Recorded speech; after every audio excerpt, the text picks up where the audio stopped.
There is a verse in the Hebrew Bible that, read plainly, says something most people in the pews have never been told. Psalm 82, verse 1. God stands in the divine council. In the midst of the gods, he holds judgment. God, standing in an assembly among other gods, holding court. It's right there in the text, in the original Hebrew, and it has been the subject of serious scholarly attention for over a century. This is the divine council. The idea that the God of Israel was understood in the oldest layers of the biblical tradition as presiding over an assembly of other divine beings. Tonight, we're going to look at exactly what the Hebrew says, the verse that early translators appear to have changed, what the Dead Sea Scrolls revealed when they were found, and, most importantly, the several different ways that serious, credentialed scholars interpret all of this, because there is not one answer here. There are several, and they deserve to be heard side by side. Charan, text card. Psalm 82, 1. God stands in the divine council. In the midst of the gods, he holds judgment.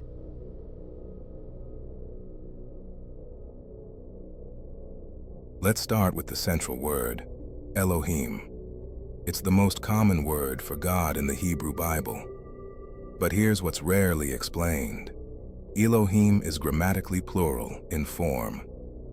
The im ending in Hebrew is a plural ending, the same way it works in words like cherubim and seraphim. When the Bible refers to the God of Israel, it uses this plural form word with singular verbs, a singular meaning. But the same word, Elohim, is also used elsewhere in the Bible to refer to multiple divine beings, to other gods, and to members of a heavenly court.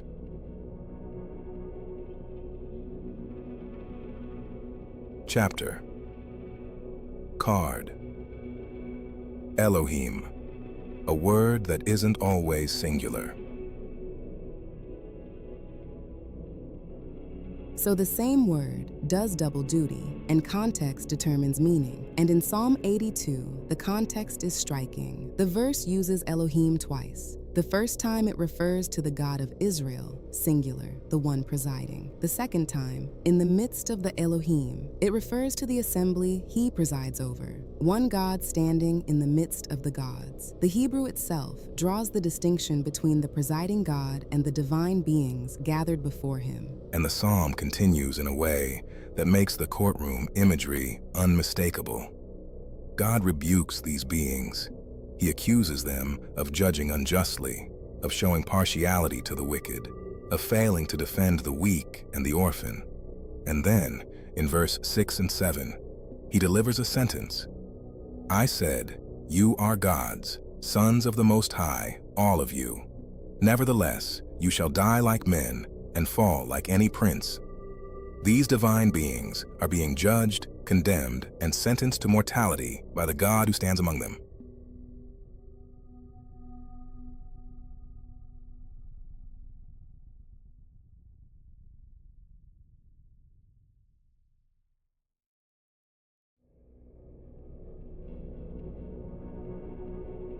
Lower third. Elohim, plural in form, appears 2,600 times in the Hebrew Bible. Here's the structure of the passage laid out. Verse 1. God takes his place in the council of El, judging among the Elohim. Verses 2 through 4, the indictment. You judge unjustly, you favor the wicked, defend the weak instead. Verses 5. These beings walk in darkness.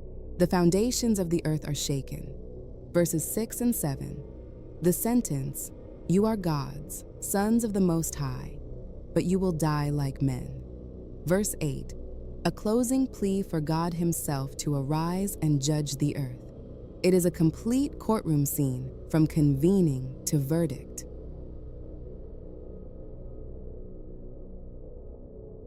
Chapter. Card.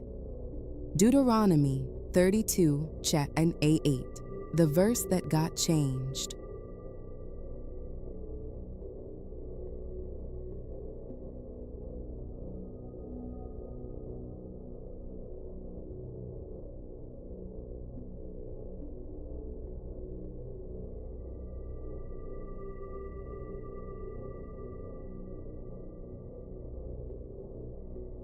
Now to the verse where translation history gets genuinely dramatic, Deuteronomy 32, verse 8.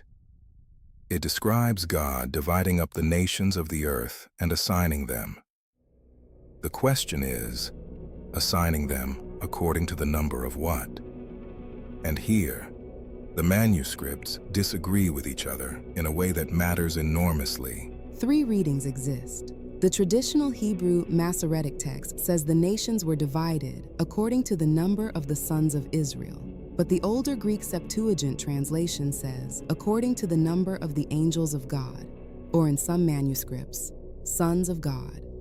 And then, in the 20th century, fragments of Deuteronomy were found among the Dead Sea Scrolls at Qumran. The oldest Hebrew reading we now have says, according to the number of the sons of God, Bene Elohim. The Dead Sea. Scrolls reading matches the older Greek, not the later Standard Hebrew. Text card. 3 readings of Deut. 32:8. Sons of Israel, Masoretic versus Sons of God, Dead Sea Scrolls, plus Septuagint.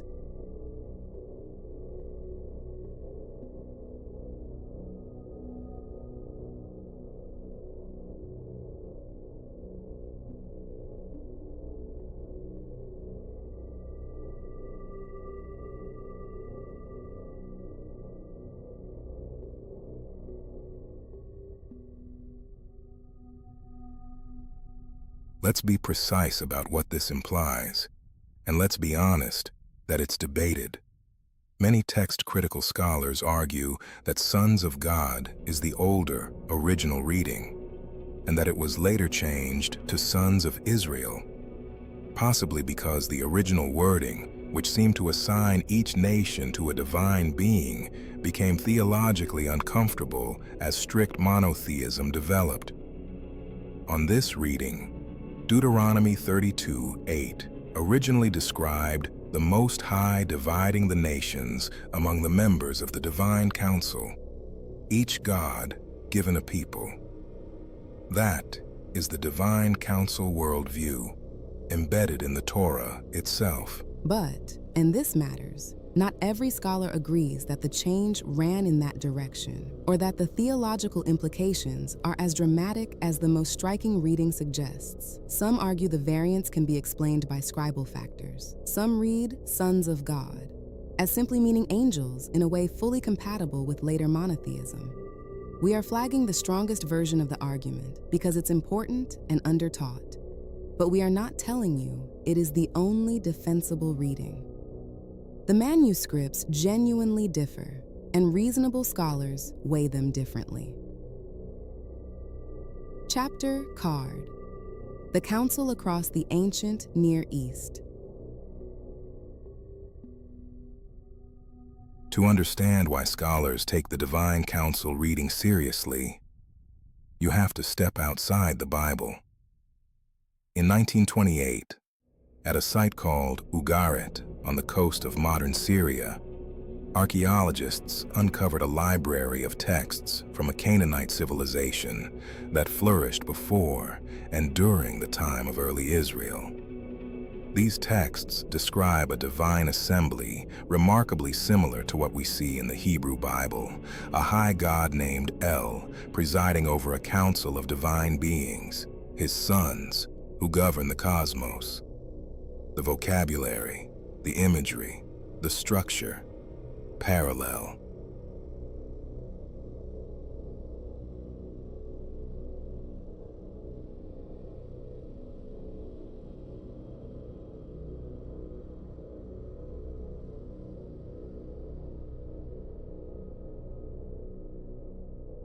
This is the key context. Israelite religion didn't emerge in a vacuum. It emerged within the broader West Semitic religious world, and it shared concepts and language with its neighbors, including the concept of a divine council headed by a high god. The biblical writers used the inherited vocabulary of that world. The question scholars debate is not whether the council imagery is there, it plainly is, but what the biblical authors meant by it and how their understanding developed over the centuries. Stat overlay, lower third. Ugarit text discovered 1928. Canaanite Divine Council predates, overlaps early Israel. Chapter, card, 4 ways. Scholars read this. So here is the heart of tonight, the multiple interpretations laid out honestly. Reading 1, the traditional monotheist reading.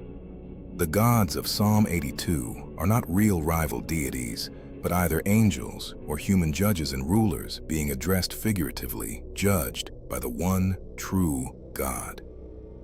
This reading has ancient roots and many serious defenders.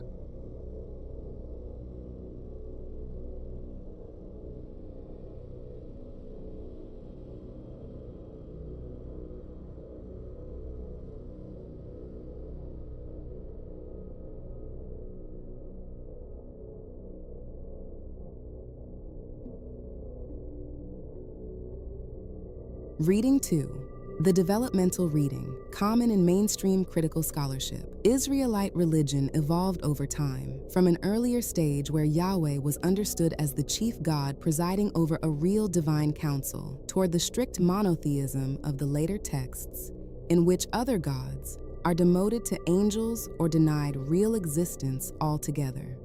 On this view, the Bible preserves fossils of the older worldview, like Psalm 82 and the original Deuteronomy 32:8, embedded within a tradition that moved beyond them. Reading 3, associated with scholars like Michael Heiser, who took the council seriously while remaining within an evangelical framework. The divine council is real. These are genuine, created spiritual beings, members of God's heavenly host, but they are created by and utterly subordinate to Yahweh, who alone is God in the ultimate sense. This reading accepts the plain meaning of the council texts without conceding that Israel was once polytheistic in the way reading 2 suggests. And reading 4, the comparative religion reading, which emphasizes the Canaanite and Ugaritic parallels and sees the biblical council as a direct inheritance from that shared religious environment, later reinterpreted. Each of these readings is held by credentialed scholars. Each handles the same verses differently. We are not going to stand here and tell you which is correct, because honestly, your tradition, your assumptions, and your reading of the evidence will shape which one persuades you. What we insist on is that you know all 4 exist. Marriage, text card, 4 readings, traditional monotheist, developmental, subordinate host, Heiser, comparative, all held by serious scholars. Chapter. Card. The Dead Sea Scrolls and the older reading.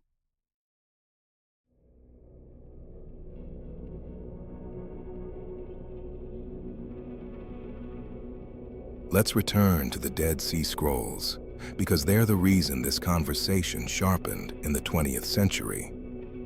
Discovered between 1947 and 1956 in caves near Qumran, they include the oldest known manuscripts of biblical books by roughly 1,000 years compared to what we had before.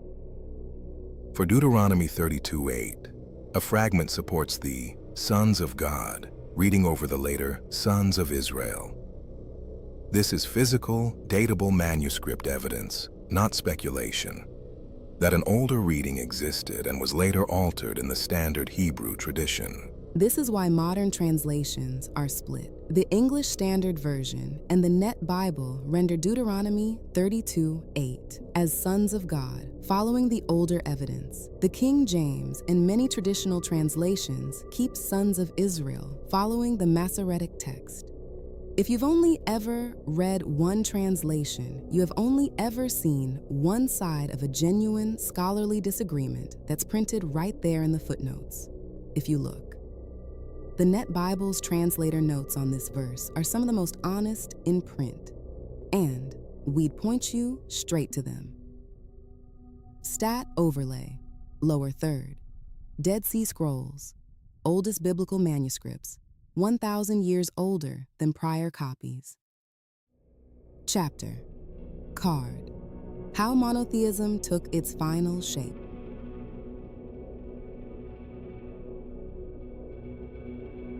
So how did we get from a tradition that contains divine council language to the uncompromising monotheism of later Judaism and Christianity? On the developmental reading, this is the great theological arc of the Hebrew Bible. The later prophets, especially in passages of Isaiah, push hard toward the position that there are no other gods at all. I am the Lord, and there is no other. Besides me, there is no God. The council, on this view, doesn't get erased so much as drained of rival divinity. Its members reduced to created servants, messengers, angels. And on the traditional reading, this isn't an evolution at all, but the consistent message clarified that whatever these gods or sons are, they were always subordinate, always created, always less than the one God who judges them. Notice that both readings can account for the same final destination, a fully monotheist faith. Where they differ is the starting point and the road taken. The text we actually have contains both the council imagery and the fierce monotheism, and any honest reading has to hold both in view. Chapter: Card. What this means for how you read.